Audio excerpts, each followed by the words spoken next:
So I'd intended to break this into two parts, but here we go. The most important thing that God impressed on me when Elaine and I arrived 12 years ago was we need to pray for harmony on this campus. Now, one or two of you work in Christian ministries. Yeah, you got the punchline.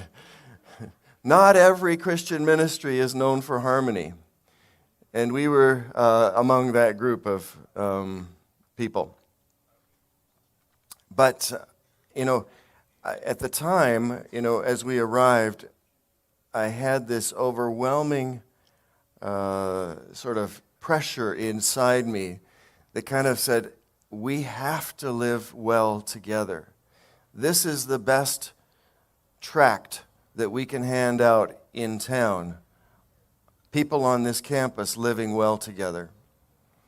It's the best testimony we can have to our neighbors that we here live well together. And the surprising thing about this is how they will know that Jesus came from the Father. Like that's actually a logical disconnect. But somehow we prove the Lordship of Christ and the Son of God by getting along well together. So in that first year, and probably for 5 years before Elaine and I came out here, I sort of felt like I was completely bedded in the New Testament and reading through it, and it felt to me like every page talked about the importance of getting along well together. Wow, seems to be important. Now, there are some people who would say, well, he's a business guy, he's going to come and he's going to fix the financials.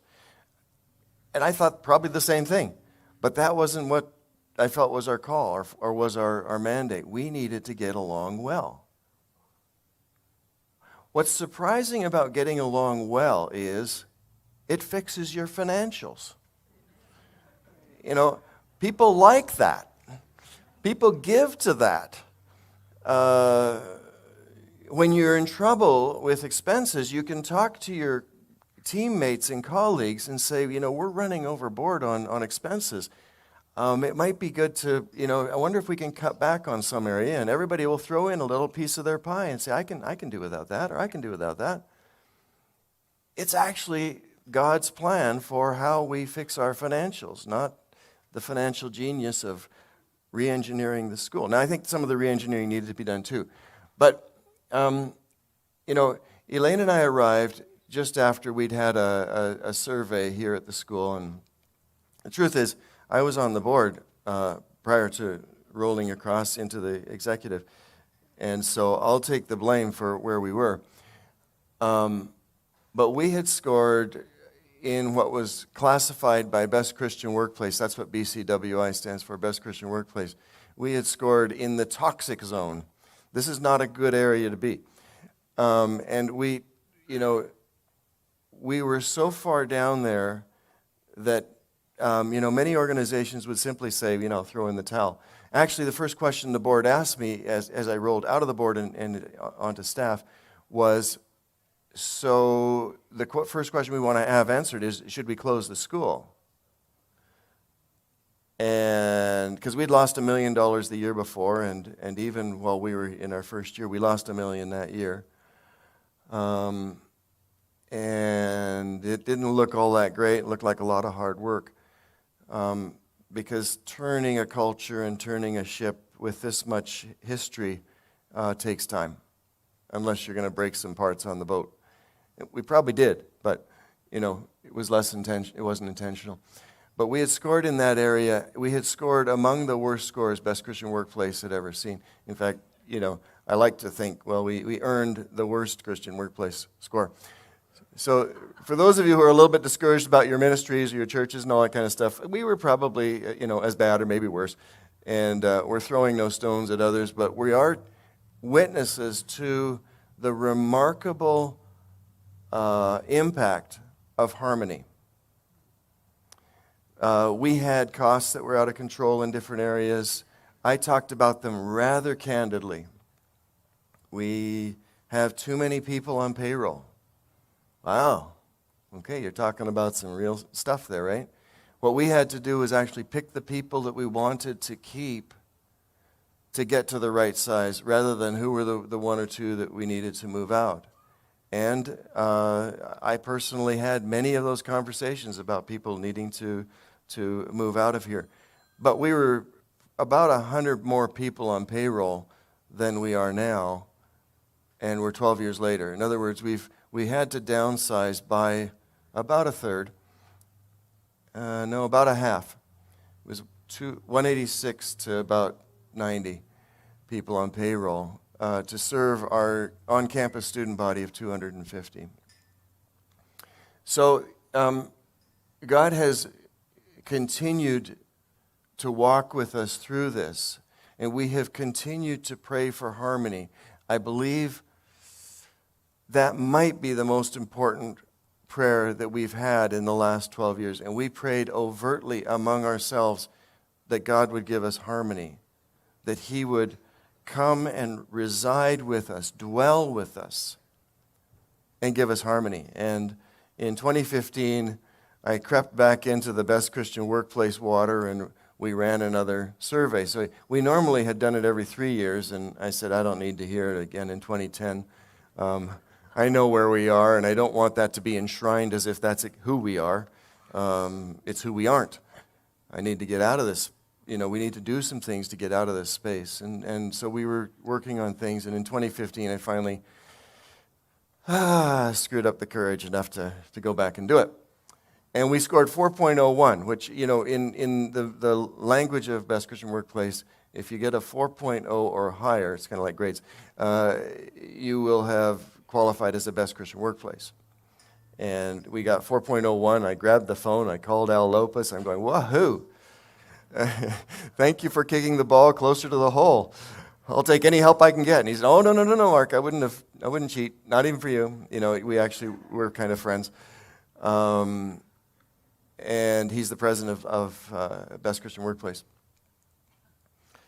And then we ran it, so now we're on a routine of every 3 years. So in 2018, we ran it again, and we got 4.28, which is now well into the healthy category. And then in 21 last year, we ran it again. And we didn't tell anybody what our score was. But Elaine and I went into Calgary, and we bought the 438 lint balls. Now, that's not the things that sit under your bed. These are the good ones, chocolate. And we came back, and with the help of some people around here, Nicole and we put together a pyramid, like a trophy, and we guessed what was our score. We let anybody guess. Now the hint was it's probably bigger than 428. So people were guessing what's the number that we scored. And the number was 438 lint balls were in that little artificial trophy. And whoever got closest to it got all of those chocolate balls.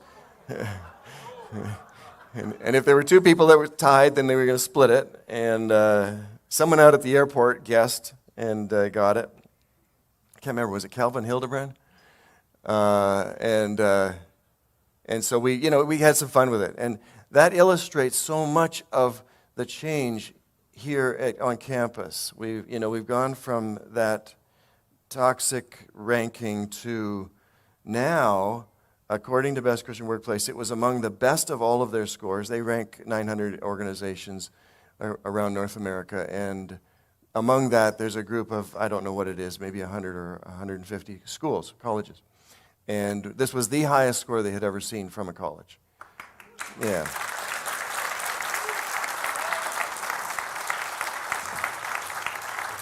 So over the course of the 12 years, I should give you my personal testimony, and that is that this has been such a joy, like such a delight to do and work with all these people and with God and what He wants to do, and with many of you, and with others who are now joining as sort of, I don't know what this prairie thing is, but it looks like something's going on. Let's, see if we can get in the way there. And, so we've got many, many new friends that are growing and so on. So along that way, God began bringing new faculty to us. And we had to aim high. We wanted fully qualified teachers who had experience. Now, that's a difficult challenge. So you need to have a PhD to teach at the graduate school level.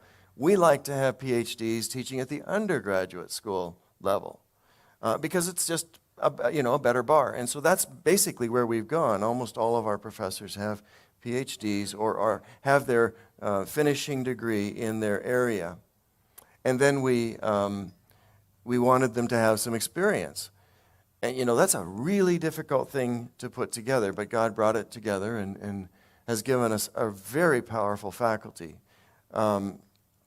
Each day this week, you'll have a chance to hear from someone who is sort of on our staff. I say sort of because Phil is kind of part-time with us and doing other things, right? Laugh Again and so on. So I wouldn't want to say he's full-time, but he certainly is on mission with us and on our team and on our payroll, and we're really delighted with that. And he carries our brand onto his other platforms in a consistent basis, which gives us, bigger brand because we're riding on his coattails, and it's all very good. So today you've got me. Tomorrow we've got Justin Allison, who is a tremendous teacher, and you'll have a chance to get a feel for what's going on inside our classroom when he's going to be talking about the second in this little three-part series on Sukkot. And then Saturday, we're sort of climbing toward the best. You have a chance to hear James Enns, the Reverend Dr. James Enns, who is a Cambridge PhD and a tremendous guy. By the way, Justin has his PhD from Durham in England, sort of studied in the shadow of NT, right? And so, you're getting a chance to hear a little bit of what's going on in our classroom, and of course, that's kind of part of the purpose is to showcase who we have on faculty, but you're only getting a tip of the iceberg. We have tremendous depth and breadth in our faculty. And then our staff, you're interacting with them all yesterday and today and through the week. And you can get a feeling that these are people who are on mission and delighted to be here and happy to serve you and do what we need to do here at the school. And quite often it's not in keeping with their job description, right? None of this, I didn't think of putting all this in their job description. But there's not an issue. In fact, to help us recognize these people who go beyond their normal job, we have a rock that we give around every week, but we get it back every month, and then we get it back because we want to keep on doing it, and it's called the U Rock Award. It's a beautiful piece of petrified wood. It's good size, 8 inches high and 8 inches wide or so. And we sing their praise at the beginning, one person's praise at the beginning of each month. And then at the end of the month, we need to do it again for someone else. You should have tried to keep up. No, no, just, and it's great fun. And at the end of the year, in front of the students, we recognize these 12 people who have rocked it, gone beyond their call of job description and duty, and helped us out in ways that are really shocking. And I don't know how we need a bunch of little rocks, maybe a bunch of big rocks for what people are doing this week. So that gives you a feel. We have a very strong management team, and we break our portfolio up into 7 different or 8 different portfolios, and everybody looks after their area. And there are actually very few decisions that I make anymore. We come together as a management team, and we have healthy discussions, and we don't look for unanimity. We want to look for the best decision. And if you wait until you have a unanimous decision, which sounds like harmony, right? Some of you have a wrong idea about what harmony is. Harmony is getting along well when you disagree. Not everybody agreeing. In fact, when everybody agrees, I look around going, who's lying? Right? So we want the best decision. And you only have freedom when you can make a decision when people disagree. And so if I feel in my main role in the management team anymore is, okay, this disagreement is a little too strong. Let's park the decision. We're going to meet again in a week or 2 weeks, and it'll be fine. But if we push for harmony, then what actually happens is whoever has the one negative has all the control in the room. Right? They hold everybody else hostage. Don't go for unanimity. Go for harmony. Anyway, moving on. We have an amazing board.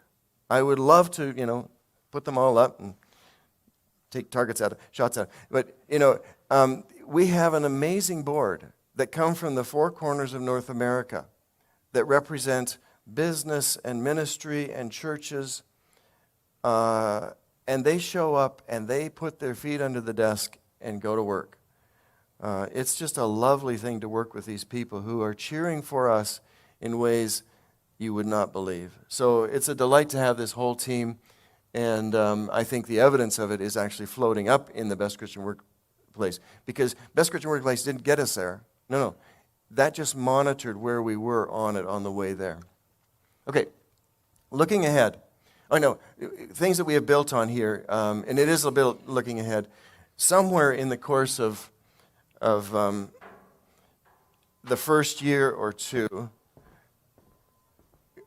I felt also impressed, one, about harmony, two, about the importance of keeping the canon, the Bible, central in what we were doing. And, it's not like we had ever really walked away from it, but we had not, in a systematic, disciplined way, made sure that everybody was getting a certain component of Bible. And so my question was, okay, do we teach the whole of the Bible? Oh, yeah. So I asked Douglas Lewis, our registrar at the time, would you mind doing a checklist to see if we get all 66 books? And, we got about 80%. It's kind of good enough. No, it's not. If we're at 80%, can we go to 100? Is my question. And then somewhere in that course, Elaine and I went down to visit John and Karen Grasmick in Dallas. John had been the dean at DTS, and some of you know him as having been an alumni here. And he was a chair of our board at the time. So he hosted us for a day down there, and we got a chance to sit around and talk with the people at Dallas Theological Seminary. And in the routine of the day, I noted that they teach the whole of the Bible, all 66 books, is what they said. So I said, how do you do that? And he goes, I don't know, you just open the book, work your way through. And I'm like, okay, break it down. How many courses? How does it look? Does everybody get it? And the answer was, yeah. We do 4 Old Testament and 3 New Testament courses. And by now, this is just like my hand gestures. I do this all day long. 4 and 3. That's how we cover the canon. Surprisingly close to Bible 1, 2, 3, and 4, because those were one-year programs, one-year courses. Bible 1 was two semesters, and these are all one-semester courses, so 7 is actually awfully close to what we had before in Bible 1, 2, 3, 4. But actually, Bible 1, 2, 3, 4 didn't cover the whole of the canon. I think Romans was hooked out of there, and that was taught separately, and everybody got that. But this coverage of the canon, it took us probably 2 years to implement that, meaning the first year we needed to think our way through it, break the canon up into these 7 courses, develop the courses, and then in the next year, move it into the core of what all degree-earning students took.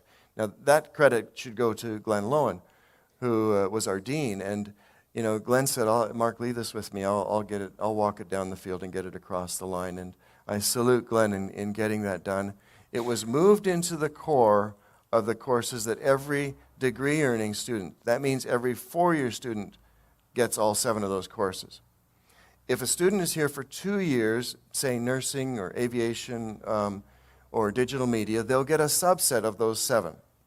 They won't get all, And some students are here for 1 year, primary care paramedics. They will get a subset again of that. And there's another 1-year course called Encounter where they get, I think it's between 4 and 6, and that's because there's an elective component in their 1-year program. But they'll get 4 of the 7, up to 6 if they elect the others. But they are getting unbelievable, deep Bible reading. And it's a delight to give it to them. Now, the surprising outcome to you, I'm sure, is parents liked it. But so did donors. Okay, now here's where the financial guy steps up and going, wow, okay, let's do that again. Because in the next year, our donations doubled. Well, I think either God was saying, well done, or God's people were saying, we like this, and probably both. And it's been roughly steady at about that level. Now we're beginning to edge up again. You'll see where our donations are. So that provided us some financial strength. Oh, I want to finish that. Parents liked it. Donors liked it. Maybe most surprising was students liked it. It's surprising how much people like this book. They just need to get into it. It's an amazing book, And so at about the same time, I wrote What Is This Book? Which is, hardly called writing. But, it's just a little coffee table type thing. But it was a basic defense of what is the Bible at a lay level and at a cursory level. But it was our flagpole that we gathered around. Also of interest was the fact that staff and faculty now settled down and gathered around this. And our harmony went up a notch as we settled into this is who we are, and this is the new track that we're on. So our financial strength began growing. We've been largely profitable every year since then, meaning one of the COVID years we lost $20,000. Not bad. And in fact, our depreciation was about $350,000 or $400,000. So, meaning our cash flow was better than it was positive.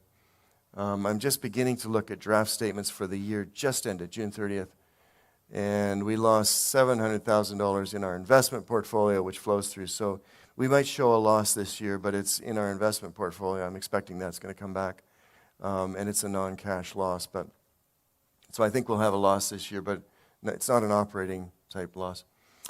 And then good technology. We began upgrading our technology. I remember the day when we had, I don't know what it was, a dozen Apple computers arrived, and the faculty came in. They kind of had a party, and everybody got good computers, and off they went to class. And that is very important. You see, schools are not much more than information processing businesses. We are, if we're anything other than that, it's human capital business, right? It's not about the plant. It's about the people that are in the halls and the information that's being processed. And so you actually have to have good technology to be a good school. And you have to have good people to be a good school. And in truth, if they're getting along well, it's much more efficient. There's less duplication. There's less workarounds and all that kind of stuff. Okay, so that's what I call a healthy campus culture. Are we anywhere near perfect? No. Are we all getting along? No. But we are largely living in harmony. That's that report. Along the way, we were given this scroll, which is a beautiful item, and then we just had this item built, this replica ark built, and it's kind of fun. It now is the processional for graduation and so on. And I'm going to roll this later today so that you can see the crossing of the Red Sea. Well, the Song of Miriam's song, the horse and rider thrown into the sea. I'm going to scroll it to where that is, and you'll see it's 3 columns. It's written in the graphic of 3 different columns in that little section. And what it is, someone should turn their phone off. Oh yeah, it's Mark Jonah. We actually have a kind of a policy, keep your phone on. If someone important is calling, get it. And that's okay. Just walk out when you answer. So we, what it's illustrating is the wall of water and the wall of water and the people walking through. Kind of cool. And now, also I mentioned that, what's that, cupboard thing that's up in our office. If you want to go and see some of Grandpa's notes, help yourself. Come on up. But right now, when Elaine and I arrived, we were at about 250 on campus. We're now at 251. Yeah, exactly. And some of those are online with what we call high flex. So I call those our commuter students. about 10% of our students are watching live in-class, interactive, synchronous attendance of class. They're just not here in person. The rest are here, and on average, professors and students prefer to be in the room interacting in person. But our online number has gone from sort of a lousy product to a very good current product about 5 years ago, and has been growing since then. The most recent number I saw on that 114 is 180, and we're attempting to say it's unduplicated headcount. So we're trying to make the numbers clean, but 180 maybe is a little overstated, but it's a little higher than 114. And then Gord Allert came along, and he said he'd like to help deliver Bible college to prisons.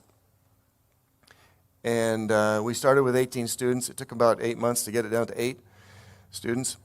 And Gord went back and he drilled open some more doors, and we're now in 4 prisons with Gord leading us there. And I think the number is between 65 and 80 now in prison locations.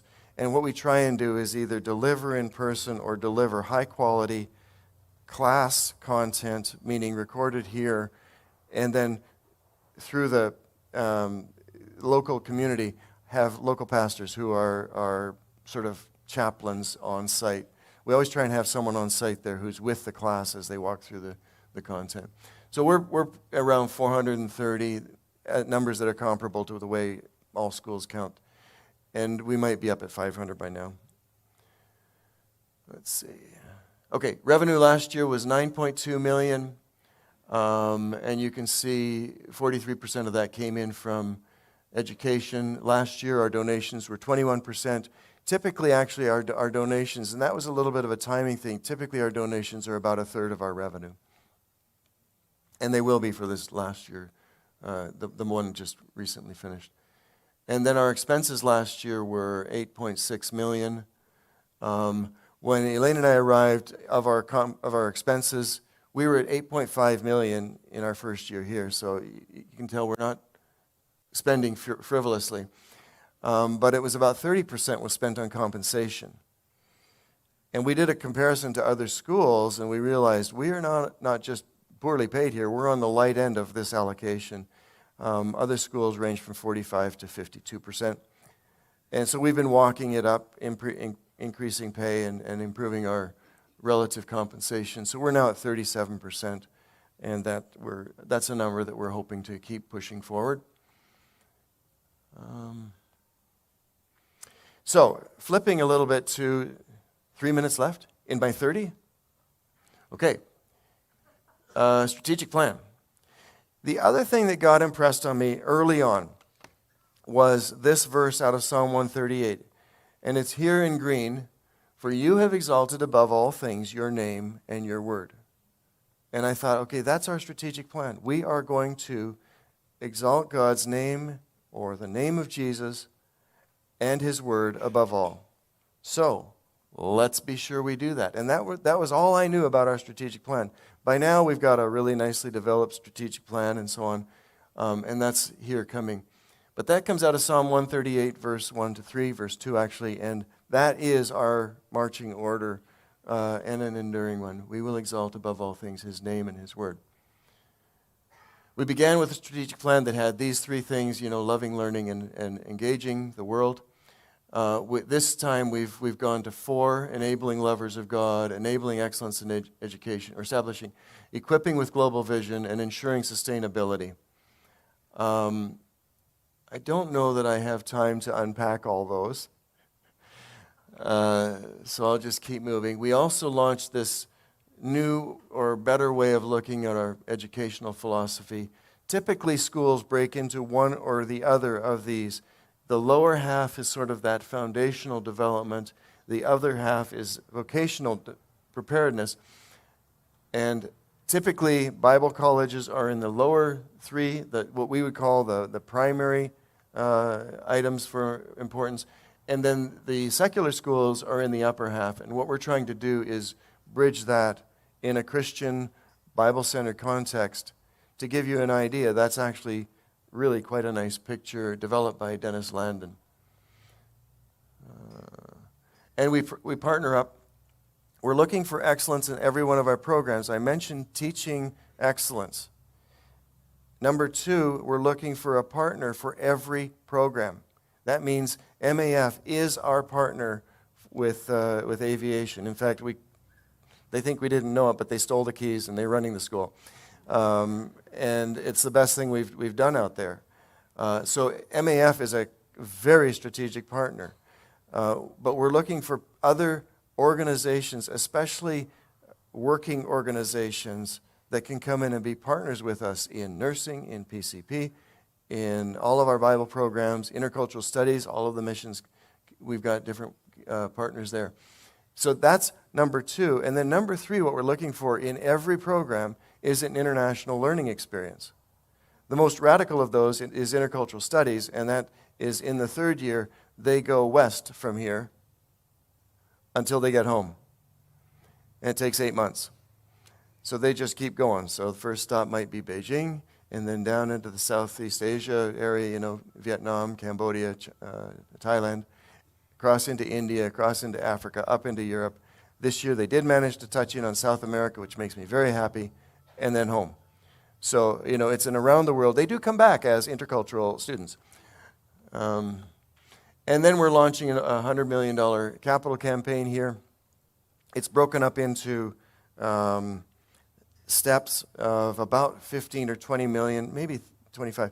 But, it's just broken into pieces. So as money comes in, we will get different things done. The first thing to get done is renovation of the dorm, and that's 13 million. But close on its heels, and maybe it'll jump the queue, is a new hangar out at the airport, because we're right at capacity at the airport with MAF's help. Thank you very much. And we need to, double the capacity out there and double our plane equipment. It's about a $20 million investment out there, but the first step of it is 2. And that's all we've got, or 3. And that's all we've got in the 100 million. In other words, it might be one of those deal creep things. On campus then, we'll get the residents first, and then we want to build a new dining room so that we can move our cavernous dining room out into a more efficient space, so that we can move the library into the dining room. Now that's a beautiful library, and it repositions that building with good bones for the long term, and I think that'd be an excellent library. A little bit of renovations in the classroom buildings, pretty decent renovation on the gymnasium, and a refurbishing of Parable Place in Kirk Chapel, so that it will have long-term, it will be one of our legacy building, it will be our legacy building probably. And then a new auditorium out here attached to the worship arts building, so it'll take up that green space over there. And then this beautiful building here is a welcome center that we're picturing sort of going between MX and the worship arts, and it's kind of a tiered thing with walkout rooftops. And then the top room would be either a prayer room or a boardroom, depending on what we need at the time. So it's a lovely, lovely plan. It's broken into pieces. They're all $15 or $20 million bites. But, we'll step into it. We'll do it as we have money. And we won't do it if we don't have the money. Someone made the comment, they went into the dorm to me and they said, the furniture's the same as when we were here in school. Well, yeah, what we haven't done is upped our tuition to fix these buildings. We can do these in 2 pieces and keep our tuition very efficient. So that is one of our goals, is affordability of education, which is, higher education is getting out of reach. I mean, it. And our goal is to keep our education affordable, and one of the ways is do the capital spending not on the backs of tuition. And I believe I'm done. You can see our beautiful sign. I don't know if you noticed, we have a flag out there. I mean, we're official. Our key objectives: to invest in campus facilities, leadership incubation, that's student leadership development. We're working on new programs. A Bachelor of Education is in the works, and we would ask for your prayer on that. We are feeling a little bit of headwind from the greater academic community. It's a little bit of a David and Goliath, or something about, Jericho. But they did put up the wall about 2 weeks ago, and yesterday we had a meeting where I think we saw a chink in the wall. Technology upgrade, it's just a continuous and important investment in scholarships, so we can not just have good priced tuition, but we can also be helping people who need it. Preparing people who will meet the greatest needs of the world for the glory of God. For the glory of God. That was a Bill Nyman edition. I asked Bill, is anything missing in this statement? He said, well, you could add for the glory of God. And I'm going, wow, okay. What a good idea. Thank you. Oh, this, as I didn't show these two books, but we will exalt above all things your name and your word. That's the logic behind these two little booklets. So I hope you get copies of those if you want them. They are electronic. They're, I think, what is this? What is this book is online. I don't think what's in the name is yet online, but it will be. Mark, thank you.